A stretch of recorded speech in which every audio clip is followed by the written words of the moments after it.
السلام علیکم دوستو، دین کی جانکاری خواتین و حضرات، ہر بار کی طرح ایک نیا واقعہ لے کر حاضر ہوتی ہوں۔ اس بار بھی ہود علیہ السلام کا واقعہ۔ ویڈیو لاسٹ تک دیکھیں، اسکپ نہ کریں، بیل آئیکن دبانا نہ بھولیں جس سے نوٹیفیکیشن ملتا رہے۔ حضرت ہود علیہ السلام۔ حضرت ہود علیہ السلام کا ذکر قرآن شریف میں بار بار آتا ہے۔ سورہ اعراف، سورہ ہود اور سورہ حشر وغیرہ میں اس کی تفصیل موجود ہے۔ حضرت نوح علیہ السلام کی اولاد مدتوں تک دنیا میں بسی اور آہستہ آہستہ پھر خدا تعالیٰ کو بھول گئی۔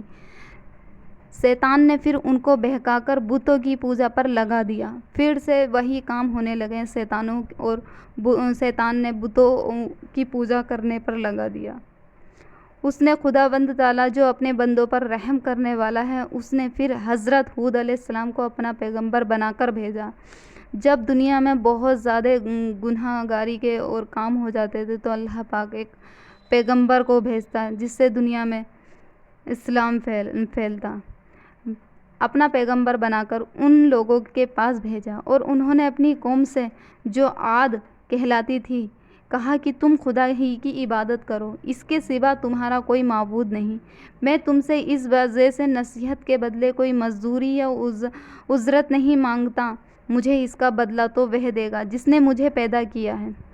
اور اے میری قوم، تم اپنے رب سے بخشش مانگو اور اس سے توبہ کرو، وہ تمہارے لیے میہ برسائے گا جس سے تمہارے کھیت باغات اچھے ہوں گے اور تمہاری طاقت بہت بڑھا دے گا۔ وہ بولے کہ اے ہود، ہم تمہارے کہنے سے اپنے بتوں کو نہیں چھوڑ سکتے، تم کوئی نشانی دکھاؤ۔ ہم تو یہ سمجھاتے ہیں کہ ہمارے بتوں میں سے کسی نے تم پر آشیپ کر دیا ہے اور تم دیوانے ہو گئے ہو۔ حضرت ہود علیہ السلام نے کہا کہ تم سب مل کر میرے لیے جو تدبیر کرنی چاہو کر لو اور مجھے مہلت بھی نہ دو۔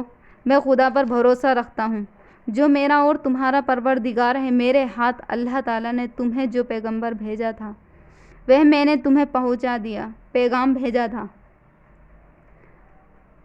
اگر تم میرا کہنا نہ مانو گے تو اللہ پاک تمہاری جگہ اور لوگوں کو بسا دے گا اور تم خداوند تعالیٰ کا کچھ نقصان نہیں کر سکتے۔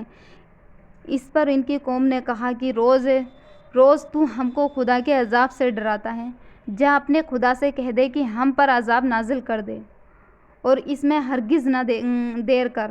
حضرت ہود علیہ السلام پر جو ایمان لائے تھے وہ غریب اور کمزور تھے اور جو کافر تھے وہ مالدار اور سردار تھے۔ ان سب نے حضرت ہود علیہ السلام کا مذاق اڑایا۔ آسمان پر ایک بادل نمودار ہوا جسے دیکھ کر یہ سمجھیں کہ بارش ہونے والی ہے۔ حضرت ہود علیہ السلام کو اللہ تعالیٰ نے بتا دیا تھا کہ یہ عذاب ہے۔ وہ ایماندار لوگوں کو لے کر بستی سے باہر چلے گئے۔ اس بادل کے بعد آندھی آئی جو 8 دن اور 7 رات لگاتار چلتی رہی، یہاں تک کہ سب کافر مر گئے اور نیست و نابود ہو گئے۔ صرف اللہ تعالیٰ پر ایمان لانے والے ہی باقی بچ گئے اور اس طرح ایک بار پھر اللہ تعالیٰ کی زمین کافروں اور مشرکوں سے خالی ہو گئی۔ صدق اللہ العلی العظیم۔